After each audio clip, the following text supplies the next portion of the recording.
1절부터 19절까지 말씀입니다. 고린도전서 15장 12절에서 19절까지 보겠습니다. 제가 먼저 읽습니다.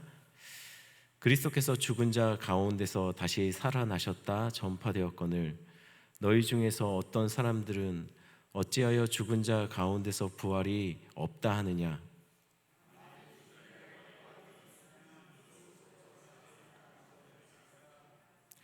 그리스도께서 만일 다시 살아나지 못하셨으면 우리가 전파하는 것도 헛것이요 또 너희 믿음도 헛것이며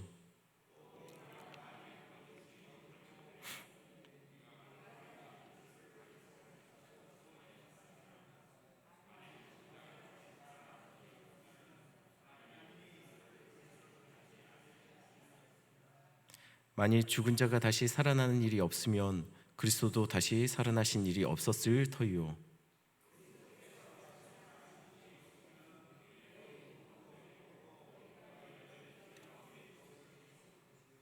또한 그리스도 안에서 잠자는 자도 망하였으리니 만일 그리스도 안에서 우리가 바라는 것이 다만 이 세상의 삶뿐이면 모든 사람들 가운데 우리가 더욱 불쌍한 자니라.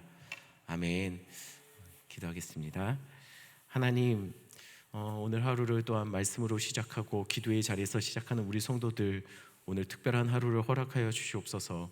주님이 함께 동행하여 주시는 하루, 문제가 해결받는 그런 하루, 하나님 말씀대로 살았더니 하나님 아버지 안에 놀랍도록 우리의 삶 하나하나까지 주님께서 주관하여 주시는 그런 하루, 아버지 하나님, 하나님 없으면 정말 큰일 날 뻔했다라고 고백할 수밖에 없는 아버지 하나님 그런 하루 될 수 있도록 주님 붙잡아 주시옵소서.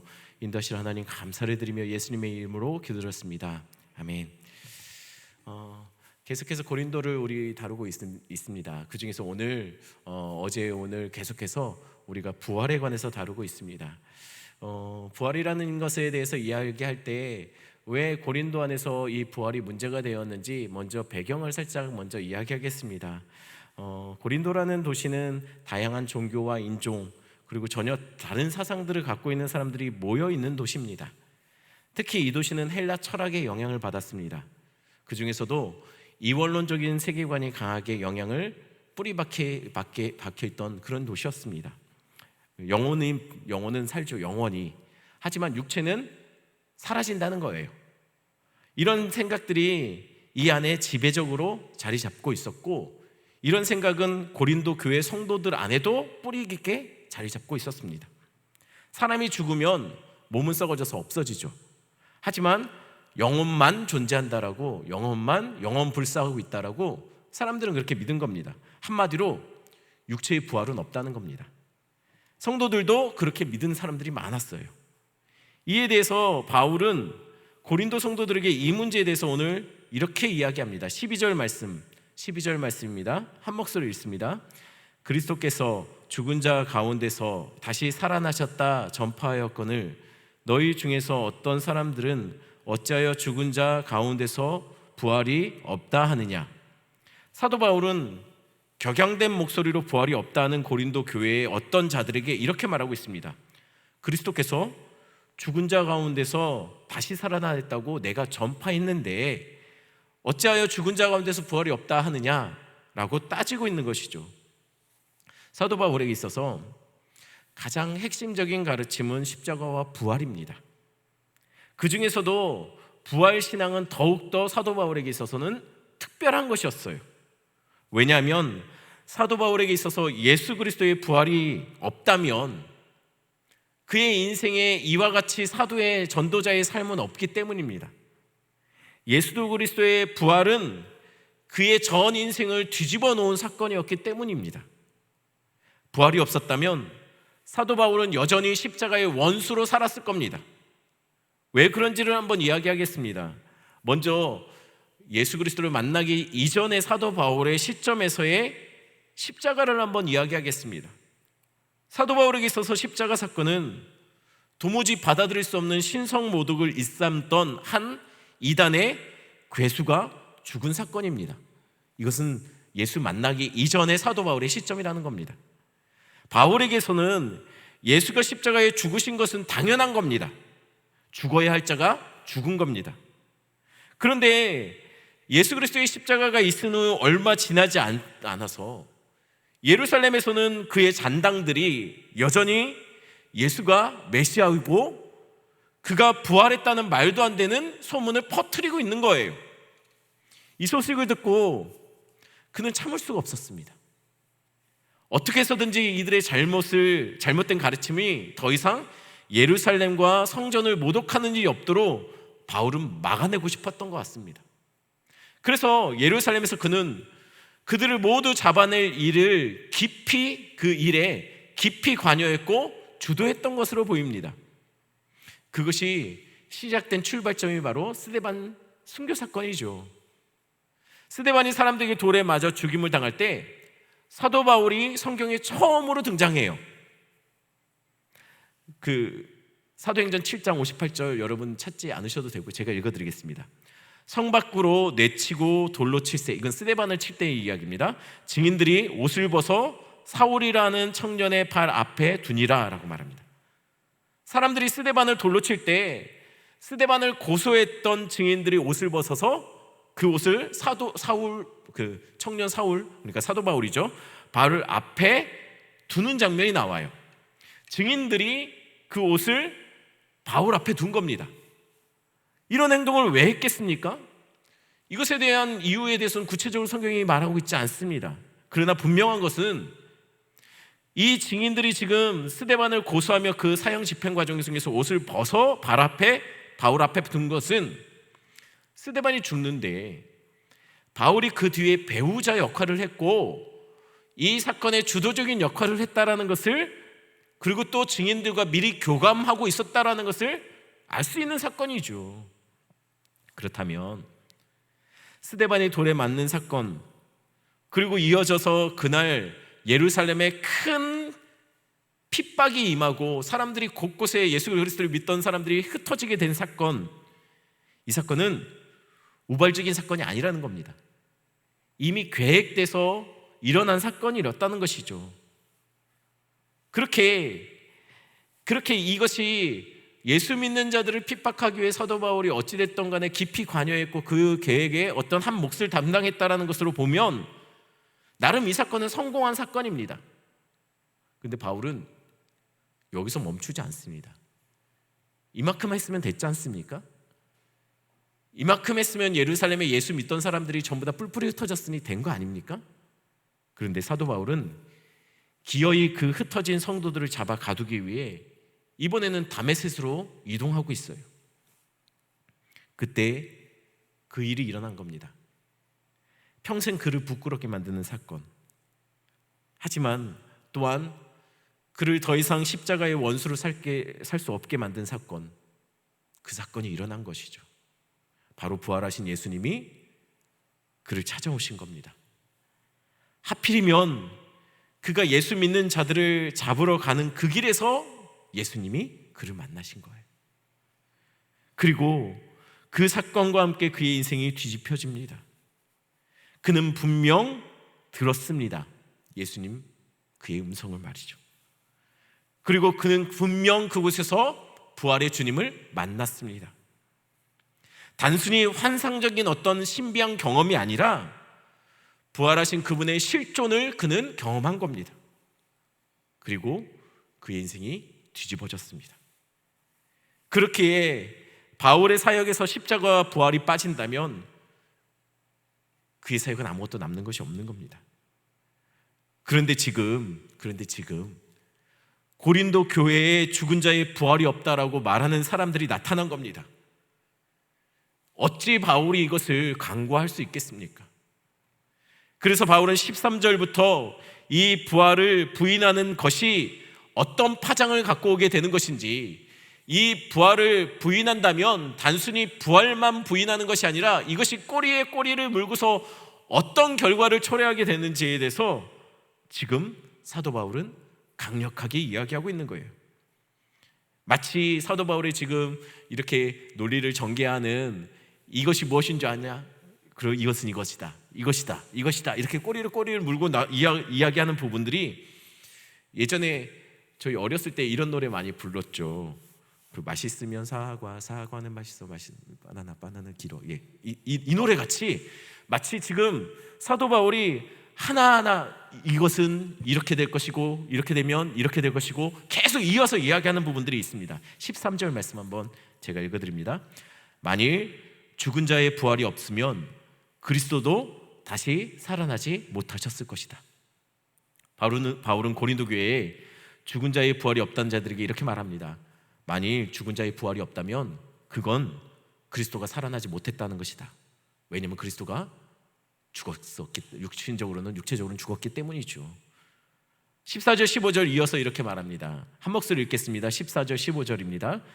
그리스도께서 만일 다시 살아나지 못하셨으면 우리가 전파하는 것도 헛것이요 또 너희 믿음도 헛것이며 또 우리가 하나님의 거짓 증인으로 발견되리니 우리가 하나님이 그리스도를 다시 살리셨다라고 증언하였습니다. 만일 죽은 자가 다시 살아나는 일이 없으면 하나님이 그리스도를 다시 살리지 아니하셨으리라.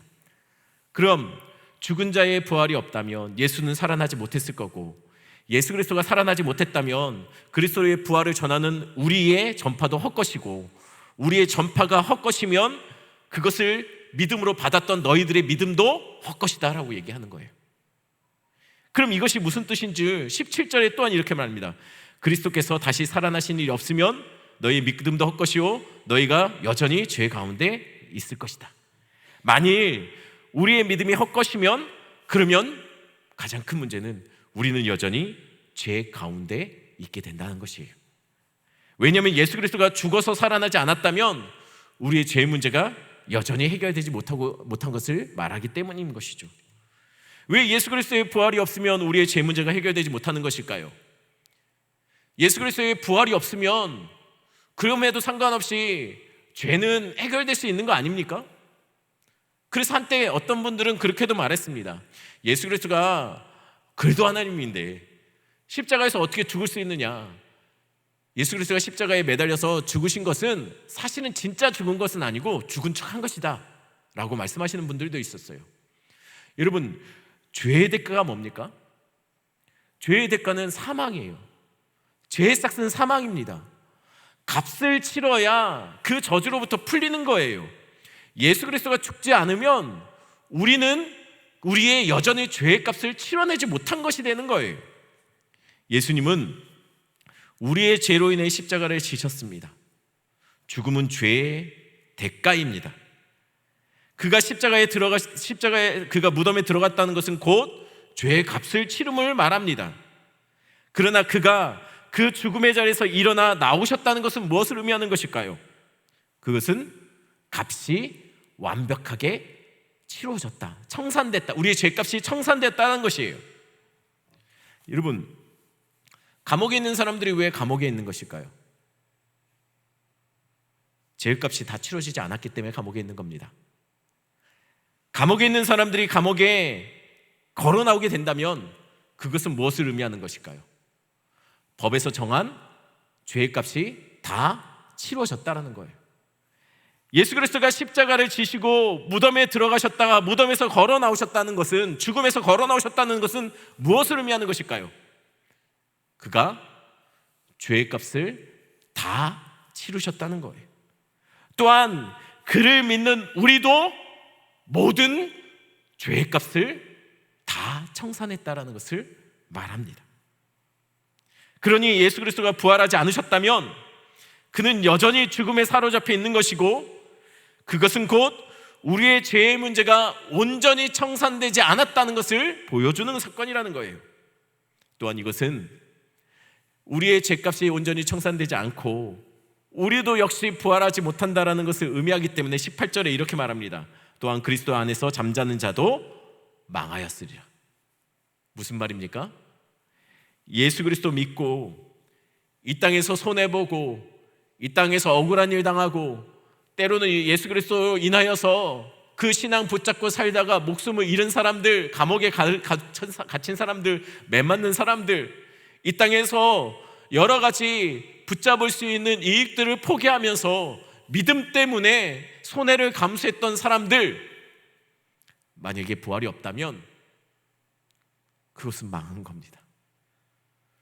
우리 같은 사람들은 불쌍한 사람들이 되는 거예요.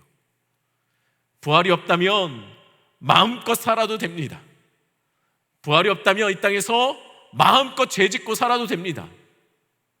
하지만 부활이 있기 때문에 이 땅에 사는 성도들은 때로는 신앙 때문에 손해보고 신앙 때문에 억울한 일 당해도 하나님께서 우리를 끝내는 이 사망에서부터 살리셔서 영원히 그와 함께 살 천국으로 인도하시기 때문에 우리는 소망이 있는 자들이라는 것이에요. 같이 이 시간 말씀 생각하시면서 함께 기도하는 시간을 갖을 텐데요. 감사한 것은 남북에 조금 긴장이 많이 수그러들고 있는 것 같습니다. 여러분들의 기도에 하나님께서 응답하신 거라고 저는 믿습니다. 계속해서 기도할 것은 그럼에도 불구하고 긴장감이 사라지는 것, 그것이 우리의 기도의 결국은 아닐 겁니다. 마음껏 남북이 함께 하나님을 섬기는 나라, 함께 선교하는 나라, 함께 예배하는 나라, 그런 나라를 위해서 여러분들 그 땅에 있는 성도들을 위해 그 땅에 어서 빨리 복음의 문이 열리도록 위해서 기도해 주십시오. 특별히 위해서 기도해 주실 것은 우리 원로 목사님 지금 병원에 입원해 계십니다. 위해서 기도해 주실 때 빨리 열도 내려 주시고, 그리고 이렇게 기침을 하실 때마다 계속 이렇게 좀 피가 나오시는데 빨리 그런 출혈도 사라지게 해달라고 위해서 기도해 주십시오. 오늘 좀 특별하게 기도해 주십시오. 그리고 병원에 들어가 계시는 동안 그동안 연약했던 몸들 충분히 회복되고 나오실 수 있도록 곁에서 아마 사모님 병원에 같이 계시면서 옆에서 돌보고 계실 텐데 아마 잠자리도 불편하시고 식사하는 것도 불편하실 거예요. 그래서 우리 사모님 건강 잃지 않고 하나님 평안함을 주시라고 이렇게 우리 사모님을 위해서, 목사님을 위해서 오늘 특별히 여러분들 많이 기도해 주시고요. 그리고 계속해서 기도해 주실 것은 우리 정명과 선교사님이 지금 유학생들을 위한 센터를 준비하고 있습니다. 필요한 물질적인 부분들도 있고 준비가 잘 되어서 특별히 그곳에서 은혜 받고 변화된 우리 중국 유학생들이 자신의 나라로 다시 돌아갈 때는 선교사가 되어서 돌아갈 수 있도록 그런 귀중한 센터의 역할을 감당할 수 있는 그런 센터가 될 수 있도록 해달라고 위해서 기도해 주시고요. 계속해서 우리 파송한 선교사님들을 위해 우리가 돕는 선교사님들과 교회들을 위해서 그리고 여러분 우리 환우들, 생각나는 환우들을 위해서 같이 위해서 기도하시다가 자유롭게 여러분 개인 기도